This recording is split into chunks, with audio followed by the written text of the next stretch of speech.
Eka Takura, the CEO's daughter of a pioneering cybernetics corporation, was abducted by the New World Brigade, a terrorist organization opposed to cyberization, 16 years ago. Until she was discovered by members of the maritime safety team on board an abandoned radiation cleaning station off the coast of Okinawa, the girl's whereabouts were unknown. The Japan Coast Guard deployed 4 members of its special security team to look for the girl and save her, but the squad vanished without a trace. With 2 goals in mind, finding and rescuing the abducted girl and locating any surviving SST members, Section 9 is secretly sent to the island. The girl is eventually located by Section 9 after being inserted by submarine, but when they do, they notice something is amiss. The girl is the same age she was when she was abducted all those years ago. As soon as the terrorists learn that Section 9 has freed their prisoners, there is a fierce gunfight. After the Section 9 crew escapes, they learn that one of the old prisoners they saved is actually Eka Takura, who has aged quickly due to the stress of being a hostage, and that the girl commanding the terrorists is her daughter. Section 9 disperses a group of robbers who are plotting to loot a Japanese financial institution after receiving a tip. A Chinese intelligence official contacts Section 9 shortly after the raid to report suspicious activity that may point to a Chinese socialist murder attempt on famed yet secretive Japanese businessman Kanemoto Yokos.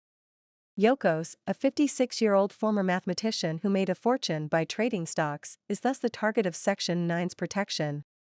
Within minutes of each other, Section 9 and the assassin arrive in Yokos' bedroom, but while there, they learn that Yokos passed away months earlier due to a medical problem and that an advanced computer program had been looking after his investments the entire time.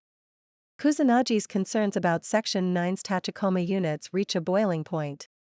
Her reservations regarding the safety of keeping their artificial intelligence agents in the unit for use in a conflict situation are exacerbated by the fact that their behavior appears to be evolving too quickly.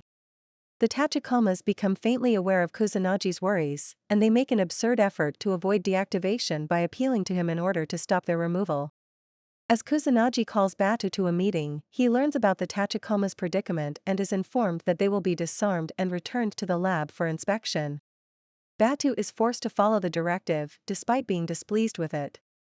A former Paralympic boxer called Pavlo Zaitsev, who works on the facility as a hand-to-hand combat teacher, is the main suspect in the theft of sensitive information from the U.S. Naval Base. Zaitsev also holds a silver medal from the 2004 Paralympics. Batu has been instructed by the Public Security Office to go undercover and spy on Zaitsev, a man he admires, to determine if Zaitsev is connected to the lost information in any way. Batu hopes that Zaitsev is innocent and that his suspicions are unfounded. The task raises concerns about Batu's attitude towards his responsibility to Section 9 and the choices it requires him to make. But after realizing that Zaitsev is the spy, Batu grudgingly hands him over. A symposium against terrorism is being attended by Kusunagi and Aramaki in London. Aramaki makes a stop at a wine bank en route there to see an old buddy who requests his assistance in dismantling a mafia money laundering plot involving the bank and an unidentified third party. 2 thieves break in and take hostages before Aramaki can escape. While Kusunagi devises her own plans to save the chief and the others from certain death, the mafia attempts to have Aramaki and the bank personnel slain during a police raid in an effort to conceal their operation. The 2 novice burglars are persuaded to give up by Aramaki, and the trio finds refuge in a hidden cellar beneath a wine vault while the dishonest police officers raid the bank. Aramaki is taken out of the building by Kusunagi, who also manages to gain access to the evidence that would help expose the mafia and its corrupt cops. China's Vice Foreign Minister Jin has finally been granted entrance to Japan's Kagoshima War Monument after 5 years of waiting. First Chinese dignitary Jin is given access to the location, but not everyone is pleased with the choice, and Jin soon receives a death threat. Aramaki also pays a visit to the cemetery of a colonel in the GSDF who was one of his fallen friends. Aramaki runs across the colonel's daughter at the cemetery, who expresses concern at her brother Yu's abrupt behavioral changes. Kusunagi and Tagusa are sent to arrest Yu after Section 9 identifies him as the primary suspect in the attempted murder, but they arrive too late. Soon later, Aramaki receives a startling phone call from his deceased friend, who has managed to avoid dying by fusing his own ghost with that of his son, and who wants to kill Jin in order to exact revenge for the murder of his wife during the war. Section 9 vows to do all in their ability to bring Yu in alive out of respect for the chief, but the team members worry that Yu might not give them that chance. By breaking into Yu's cyberbrain and tricking him into believing his mission was successful, they are able to stop him.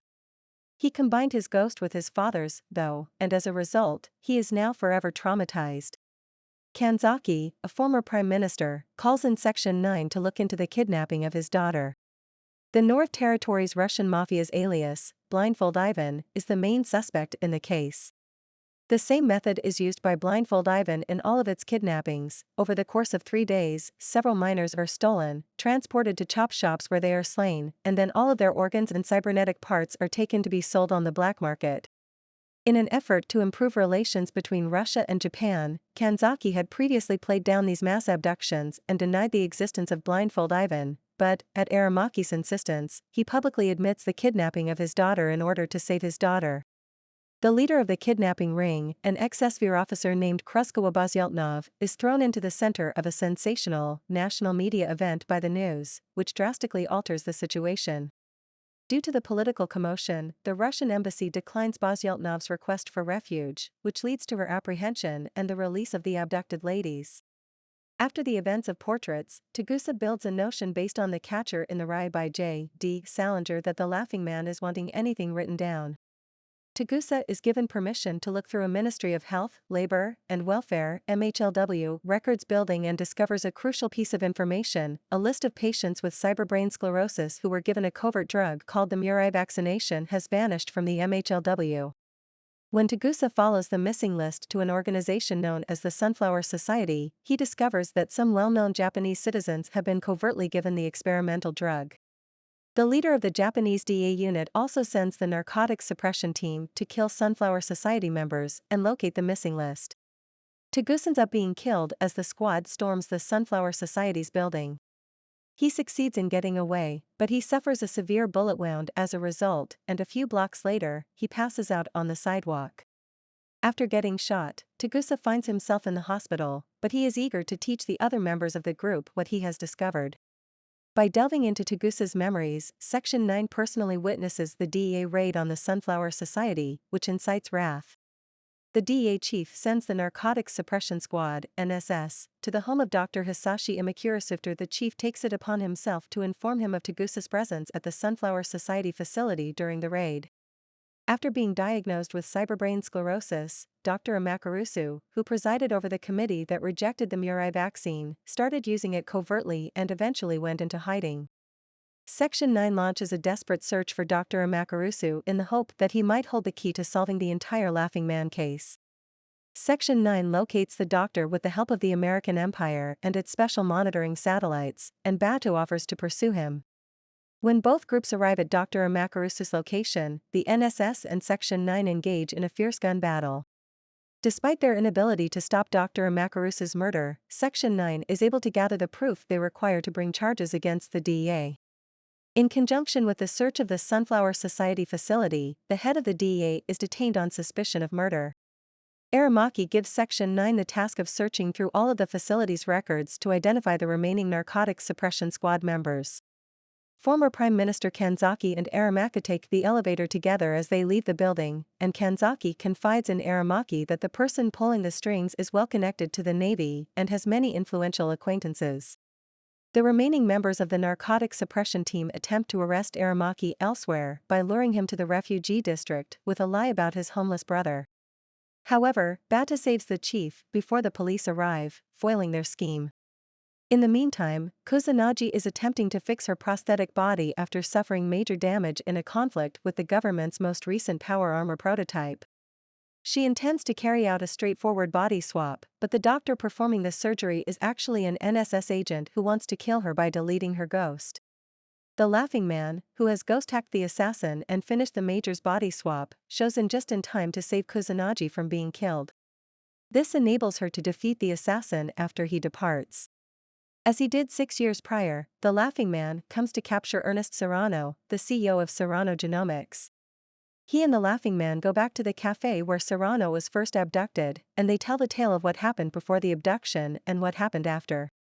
Serrano responds to the Laughing Man's question about why he never kept his pledge to reveal the truth regarding the Murai vaccine by explaining that he was under house arrest the entire time. Section 9 decides that the Secretary General Yakashima is the person responsible for the Laughing Man scandal and takes Serrano into protective custody in order to get his evidence. The crew launches a desperate effort to find and rescue Serrano after learning that the Laughing Man has abducted him once more. Serrano's conversation with the Laughing Man and the entire operation were part of Section 9's scheme to confirm Serrano Genomics' dealings with Secretary General Yakashima. It is revealed at the episode's conclusion. The Major was actually the Laughing Man in disguise. He did this by using the memories that the real Laughing Man had given her.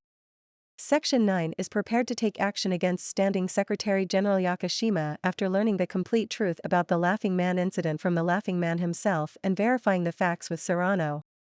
In an effort to damage Section 9's reputation, Yakashima has revealed the existence of the group to the press after learning of its intended relocation. Aramaki brings Yakashima's accusatory proof to the Prime Minister when he comes for a meeting, hoping that the Prime Minister will act to remove Yakashima from his position. Nevertheless, the lower house elections are approaching a turning point, and the Prime Minister is unsure of his capacity to remove Yakashima from office and have him jailed for his crimes without the backing of his party in that house. The Prime Minister plans to utilize the Special Forces Limitation Bill against Section 9 to combat this in an effort to boost the reputation of his party, promising to take action when the elections are over. Unwillingly accepting the plan, an anxious Aramaki alerts the Major of the impending raid on their headquarters and requests that she and the squad do all possible to survive. Aramaki and Tagusa are the first two Section 9 members to be arrested by the government shortly after he leaves the Prime Minister's office. A JMSDF ship and 3 escorts make their way to the waters off Niihama City in other locations. An elite JMSDF Black Ops force skilled in paramilitary operations, the Yumabozu, is getting ready to invade Section 9 from the ship using attack helicopters and armored battle suits. The Section 9 members present stage a suicide attempt before fleeing to the basement after exchanging fire with the Yumabozu. Before Section 9 is formally disbanded, Kusanagi informs them of the chief's final directives. To know what happened next, watch the next part.